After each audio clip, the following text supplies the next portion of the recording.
welcome to another episode of The Awakened Life with me, Mark Jansen, the love philosopher. It's a hot day today, that's why I'm wearing these, but I want to see who I'm talking to. Today, we're going to be looking at a really important question. As important questions go, this is perhaps one of the most important we will ever ask, and that is, how is it possible to find true, lasting happiness? That's what we're going to dive into today. Welcome once again to The Awakened Life with me, Mark Jansen. So, how can we find true, lasting happiness? It's one of the most important questions, but at the same time, one of the questions that humans have struggled to find an answer to. When we think of human progress throughout history, we've made some of the most fantastic discoveries.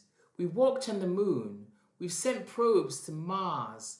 We can, through the Hubble telescope, see on the other side of our universe. We can make cures for all kinds of diseases.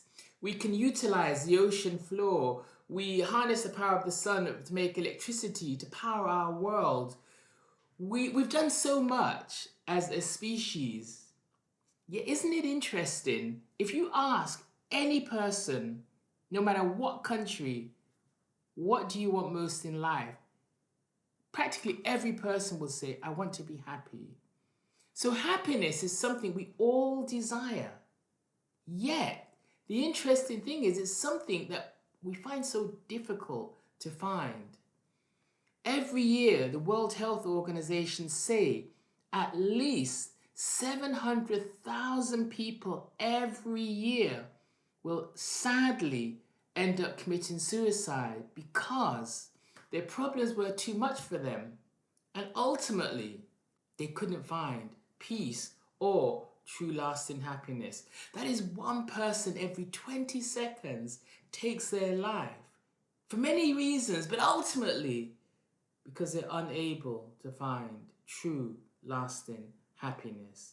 So I feel there can be no more important question for us to ask today, especially when we look at the world. We see so many problems, so many difficulties, so many people suffering from mental health problems, worries, stress, anxiety, pressure, leaving us to ask the question, how can we find happiness that is long-lasting? I believe the reason we can't find such a happiness is first and foremost because we've been told a lie. That's right, my friends. The lie we've been told, I call it the myth of materialism. That is, simply put, we are physical beings. We are here from some accident of chance, and there is no rhyme, there is no reason, there is no clear purpose to life. As a result, we should eat, drink, and be merry, work hard, make lots of money, have fun. That's how we enjoy life.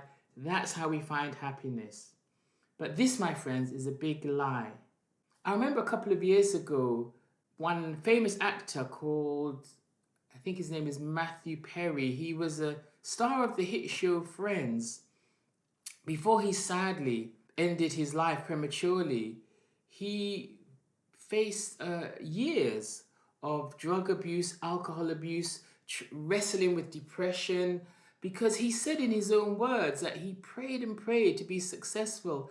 And once he was successful, it felt great for a few weeks, but then he felt an emptiness inside him.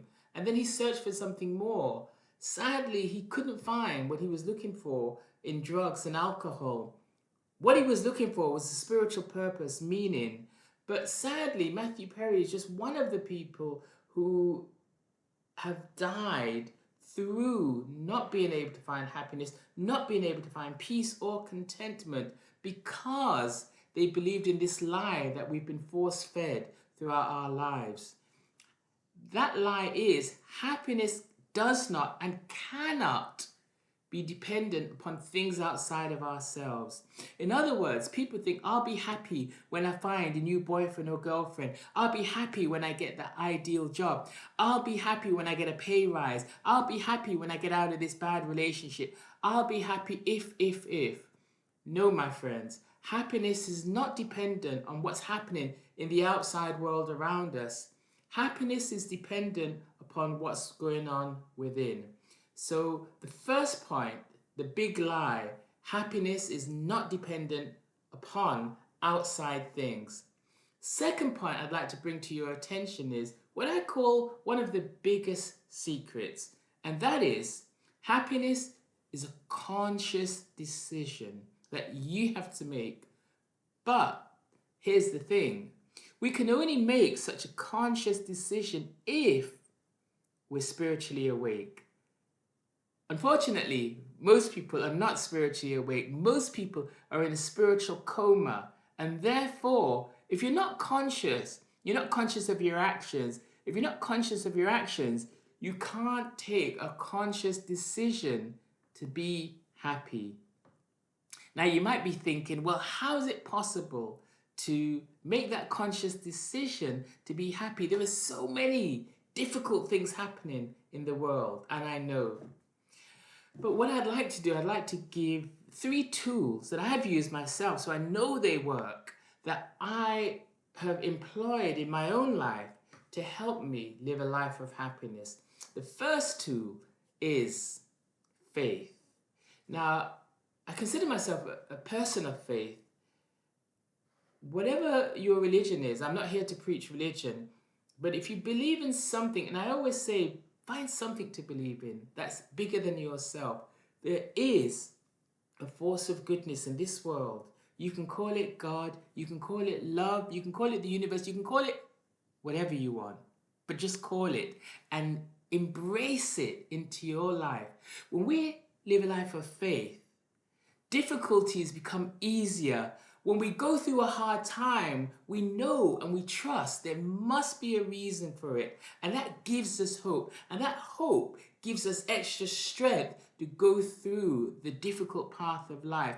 When we have faith, it's like an invisible power that energizes us. So whatever obstacles are on the way, we smash through them and get to our goal. Faith, for me, is one of the most powerful forces in the universe.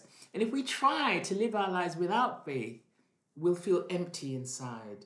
So that's the first thing. If you want to find true, long-lasting happiness, develop faith, because that faith will be your inner strength. Second thing I would recommend is, this is like a superpower all by itself. I would develop the attitude of gratitude. Gratitude is one of the most wonderful powers in the world. And when you're feeling down, when you're feeling upset, when you're feeling all life is at an end, if you can find something to be grateful for, your health, the fact that you have clothes on your body, the fact that you may have a roof over your head, or a family that care for you, something, anything. What I always try to do is every single day I find 3 things that I'm grateful for, and I write them down in my journal at the end of the day. That thing, it might not be so big. It could be a nice meal. It could be a deep conversation with a nice friend. It could be just like today in England, the weather is really nice, which is not so common.